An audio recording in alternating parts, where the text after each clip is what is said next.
Hey guys, welcome back.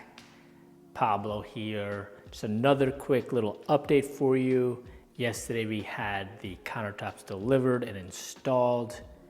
Finally, not to say that there weren't any issues, which is kind of par for the course on this particular renovation. Overall though, we are very happy with how they came out. We did have this piece already here. This one was fine, but we did get the island piece as well as this piece to the right hand side over here. There were some chips, some nicks, and some blemishes as well that they tried to buff out those blemishes as best as they could. The piece that they went back to cut because it was incorrectly templated came back still incorrectly templated, and even the back of it's not even straight, which is pretty annoying, I guess. But once the backsplash goes on, you probably won't even be able to tell that it's not a completely straight line across the back wall. On the big kitchen island piece, there were, like I said, some blemishes on there that they were trying to buff out with their cleaning supplies. Some did come out, some didn't. And then on the front side of the counter, there was like a chip on the bottom of the actual island, which they sanded it down and smoothed it out. Wasn't the worst, but I can see that becoming an issue down the line. So I'm happy they were able to do something there. We did also get the sink installed, as well as the faucet, and then we also put a soap dispenser in the actual island as well. The faucet is not completely done yet, as he still needs to run the plumbing, or connect the plumbing is what I should say, but it's almost there.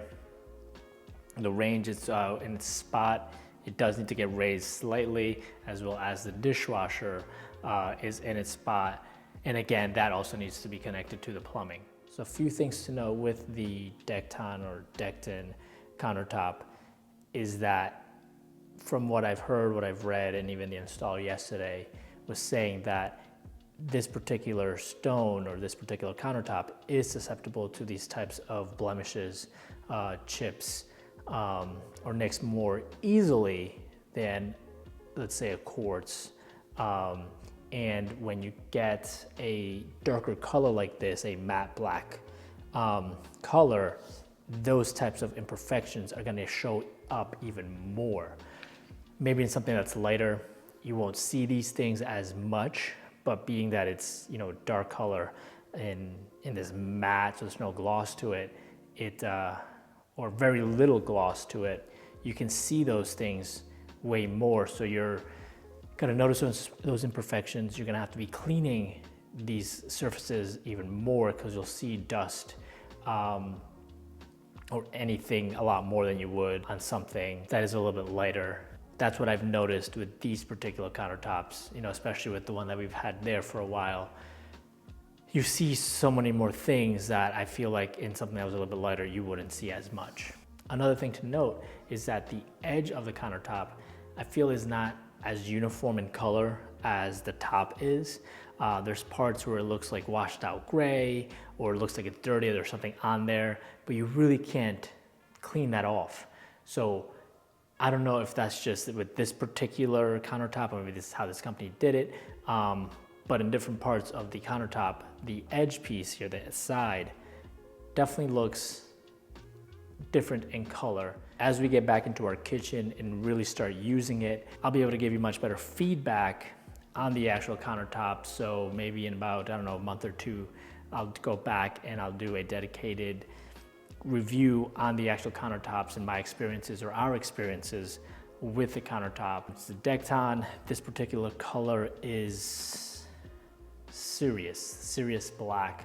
Has a nice texture to it, which is one of the reasons why we picked it. We did want a matte black color, but once we saw the texture on it, that's what really drew us to it. They do have another countertop, which is black matte as well. I think it's pronounced Dumas, I'm not quite sure. So it was between that one and this one, and we went with the Sirius black because of that texture that it has in the actual countertop. We thought that was unique and we really liked that. This particular countertop is 2 centimeters thick, so it definitely is thinner than quartz. I forget what the actual thickness of quartz is when you do a countertop, but this is an ultra compact countertop. But I believe you can still get up to 3 centimeters in thickness for this particular countertop. But the place that we got it, which is Home Depot, they carry the 2 centimeters. They do have different thicknesses. I forget what's the thinnest, but I do know that 3 centimeters is their thickest. This material, this Dekton, can be used for floors, countertops, vanities, backsplashes. We were actually thinking about using this particular product as our backsplash, but that space there and the amount of the actual product was way too expensive, so we decided to do a different backsplash that should run us a lot less than what this would have been. I forget what the quote was to put that in the backsplash, and it just didn't make any sense. I think it was like $5,000 or $7,000 for that, so we said no. If you've liked this video, give it a nice thumbs up. Consider subscribing if you haven't. And if you have any comments, questions, suggestions, anything at all, anything about this product that we use, the Dekton, this color, the Sirius black, whatever it is, let me know in the comments section below. Definitely love hearing from you. And like always, keep on living a modern lifestyle through technology. Bye. Peace.